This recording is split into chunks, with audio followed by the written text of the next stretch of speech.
Hello বন্ধুরা, কেমন আছো তোমরা সবাই? আশা করছি বেশ ভালো আছো।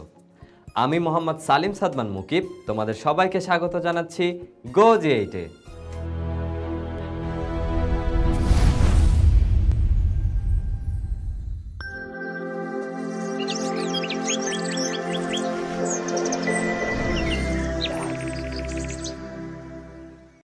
বন্ধুরা, গত পর্বে আমরা একাদশ দ্বাদশ শ্রেণীর জীববিজ্ঞান দ্বিতীয় পত্রের দশম অধ্যায় মানবদেহের প্রতিরক্ষা থেকে অ্যান্টিবডি কি, অ্যান্টিবডির গঠন ও প্রকারভেদ সম্পর্কে জেনেছিলাম এবং সেই সাথে অ্যান্টিবডির কার্যপদ্ধতি নিয়ে আমাদের আলোচনা শুরু করেছিলাম।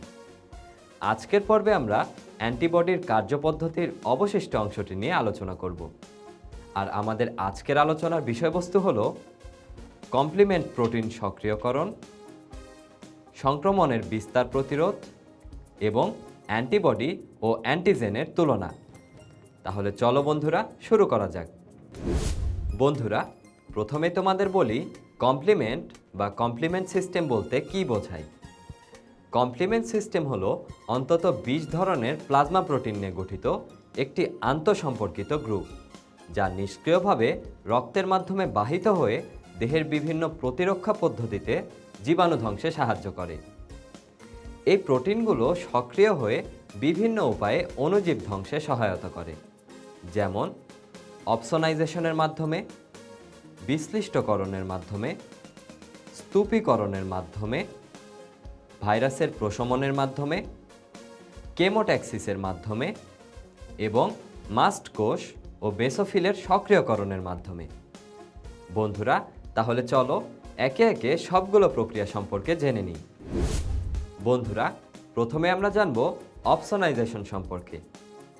আমাদের দেহে কোনো অণুজীব অনুপ্রবেশ করলে অ্যান্টিবডি ওই অণুজীবের অ্যান্টিজেনকে প্রত্যক্ষ আক্রমণ করে এবং অ্যান্টিবডি অ্যান্টিজেন কমপ্লেক্স তৈরি হয়। এরপর কমপ্লিমেন্ট সিস্টেমের একটি প্রোটিন সক্রিয় হয় এবং ম্যাক্রোফেজ ও নিউট্রোফিলকে জীবাণু ভক্ষণের জন্য উদ্দীপিত করে, আর এটি হচ্ছে অপসোনাইজেশন। এর ফলে ম্যাক্রোফেজ ও নিউট্রোফিল ফ্যাগোসাইটোসিসের মাধ্যমে জীবাণু ভক্ষণ করে দেহকোষকে রক্ষা করে। এখন আমরা বিশ্লিষ্টকরণ প্রক্রিয়াটি সম্পর্কে জানব। এই প্রক্রিয়ায় কমপ্লিমেন্ট সিস্টেম নিজেই প্রত্যক্ষভাবে অণুজীবকে ধ্বংস করে। অনেক ধরনের কমপ্লিমেন্ট মিলে একটি বিশেষ গ্রুপ গঠন করে, যাকে লাইটিক কমপ্লেক্স বলে। দেহে কোনো অণুজীব প্রবেশ করলে এই গ্রুপের কমপ্লিমেন্ট ওই অণুজীবের কোষঝিল্লি বিদীর্ণ করার মাধ্যমে অণুজীবকে ধ্বংস করে। বন্ধুরা, এই পর্যায়ে আমরা আলোচনা করব স্তূপীকরণ প্রক্রিয়াটি সম্পর্কে। কমপ্লিমেন্ট প্রোটিন সক্রিয়করণের এই প্রক্রিয়ায় কমপ্লিমেন্ট থেকে উৎপন্ন পদার্থের বিক্রিয়ায় অণুজীবের ঝিল্লির এমন পরিবর্তন হয়, যার ফলে ওই অণুজীবগুলো পরস্পর একীভূত হয়ে নিষ্ক্রিয় ও নিশ্চল স্তূপের মতো পড়ে থাকে। এরপর আমরা জানব ভাইরাসের প্রশমন প্রক্রিয়াটি সম্পর্কে। এই প্রক্রিয়ায় কমপ্লিমেন্ট থেকে এনজাইম ও অন্যান্য পদার্থ ক্ষরিত হয়। এই ক্ষরণ ভাইরাসের গঠনকে আক্রমণ করে এবং ভাইরাসকে নিষ্ক্রিয় করে ফেলে। বন্ধুরা, আলোচনার এই পর্যায়ে আমরা জানব কেমোট্যাক্সিস প্রক্রিয়াটি সম্পর্কে। ধরো আমাদের দেহে কোনো অণুজীব আক্রমণ করলো, তখন ওই ক্ষতিগ্রস্ত রক্তকণিকা, টিস্যু, জমাট বাঁধা রক্ত বা ব্যাকটেরিয়ার নানা রাসায়নিক ক্ষরণে ফ্যাগোসাইটগুলো উদ্দীপ্ত হয়। উদ্দীপ্ত হয়ে ফ্যাগোসাইটগুলো ক্ষতস্থানের দিকে যেতে শুরু করে। তো বন্ধুরা, রাসায়নিক সংবেদের প্রতি ফ্যাগোসাইটগুলোর এরকম সাড়া দেওয়াকে কেমোট্যাক্সিস বলে। তোমরা হয়তো ভাবছো কেমোট্যাক্সিসে কমপ্লিমেন্ট সিস্টেমের ভূমিকা কী। কমপ্লিমেন্ট সিস্টেমের অন্তর্ভুক্ত কিছু প্রোটিন ফ্যাগোসাইটগুলোকে কেমোট্যাক্সিসের প্রতি সাড়া দিতে আকৃষ্ট করায়। আবার ক্ষতস্থানে যাওয়ার পর ফ্যাগোসাইটগুলো কমপ্লিমেন্টের সহায়তায় বহিরাগত অণুজীবকে আইডেন্টিফাই করতে পারে। বন্ধুরা, এখন আমরা আলোচনা করব মাস্ট কোষ ও বেসোফিলের সক্রিয়করণ প্রক্রিয়াটি নিয়ে। তোমরা নিশ্চয়ই পূর্ববর্তী এপিসোডগুলোতে মাস্ট কোষ ও বেসোফিলের নাম শুনেছ। এরা হলো আমাদের দেহের ইমিউন প্রতিরক্ষা ব্যবস্থায় অংশগ্রহণকারী কোষ। কমপ্লিমেন্ট সিস্টেমের অন্তর্ভুক্ত কিছু প্রোটিন মাস্ট কোষ ও বেসোফিলকে কিছু রাসায়নিক ক্ষরণে, যেমন হিস্টামিন, হেপারিন ও অন্যান্য পদার্থ ক্ষরণে উদ্দীপ্ত করে। এর ফলে ওই স্থানে প্রদাহ সৃষ্টি হয় এবং এই সারাই অনুপ্রবেশকারী অণুজীব নিশ্চল ও নিষ্ক্রিয় হয়ে পড়ে।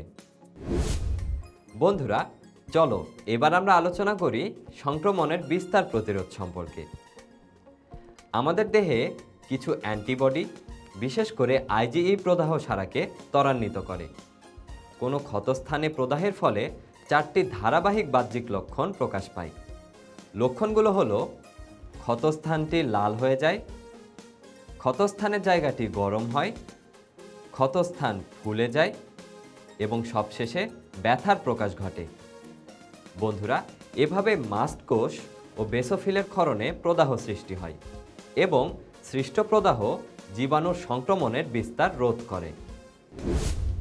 বন্ধুরা, অ্যান্টিজেন ও অ্যান্টিবডি সম্পর্কে তো আমরা সবাই জানি, তাই না? তোমাদেরকে যদি অ্যান্টিজেন ও অ্যান্টিবডির মধ্যে তুলনা করতে বলি, তাহলে তোমরা কি বলবে? প্রথমে আমরা এদের প্রধান কাজের তুলনা করতে পারি। যেমন অ্যান্টিজেন হলো বহিরাগত ক্ষতিকর বস্তু যা দেহে অনুপ্রবেশ করে। অন্যদিকে অ্যান্টিবডি হলো অ্যান্টিজেনকে প্রতিরোধ করার জন্য সৃষ্ট বস্তু। অ্যান্টিজেন ও অ্যান্টিবডির রাসায়নিক প্রকৃতিও ভিন্ন। এরপর অ্যান্টিজেন রাসায়নিক প্রকৃতিতে প্রোটিন, পলিস্যাকারাইড এবং গ্লাইকোপ্রোটিন, কিন্তু অ্যান্টিবডি রাসায়নিক প্রকৃতিতে শুধুমাত্র প্রোটিন। বন্ধুরা, তোমরা কি জানো অ্যান্টিজেন কোথায় অবস্থান করে? অ্যান্টিজেন দেহে প্রবেশের পর রক্তের লোহিত কণিকার উপরিতলে বা সংশ্লিষ্ট জীবাণুর উপরিতলে থাকে। অপরদিকে অ্যান্টিবডি আমাদের রক্তের প্লাজমায় অবস্থিত। বন্ধুরা, আরও একটি পার্থক্য লক্ষ্য করো। অ্যান্টিজেন হলো বহিরাগত অণুজীব যা আমাদের দেহে অনুপ্রবেশ করে, আর অ্যান্টিজেনের উপস্থিতিতেই কেবল অ্যান্টিবডি তৈরি হয়।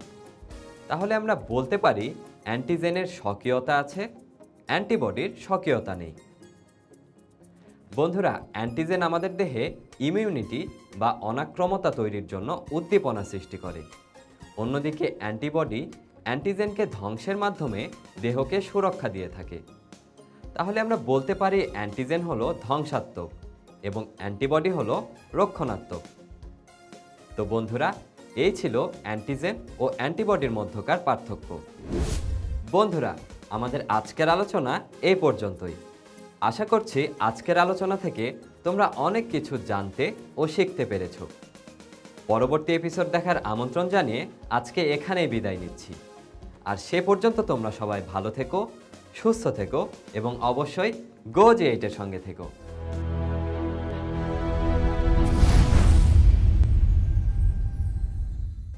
বন্ধুরা, এ পর্যন্ত আমরা যে বিষয়গুলো নিয়ে আলোচনা করলাম সেগুলো থেকে কিছু গুরুত্বপূর্ণ নোটস চলো দেখে আসি।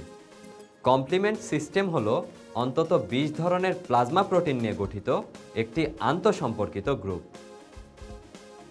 রাসায়নিক সংবেদের প্রতি ফ্যাগোসাইটগুলোর সাড়া দেওয়াকে কেমোট্যাক্সিস বলে। অ্যান্টিজেন দেহে প্রবেশের পর রক্তের লোহিত কণিকার উপরিতলে বা সংশ্লিষ্ট জীবাণুর উপরিতলে থাকে। অ্যান্টিবডি রক্তের প্লাজমায় অবস্থিত, আর অ্যান্টিজেন রক্তের লোহিত কণিকার উপরিতলে বা সংশ্লিষ্ট জীবাণুর উপরিতলে থাকে।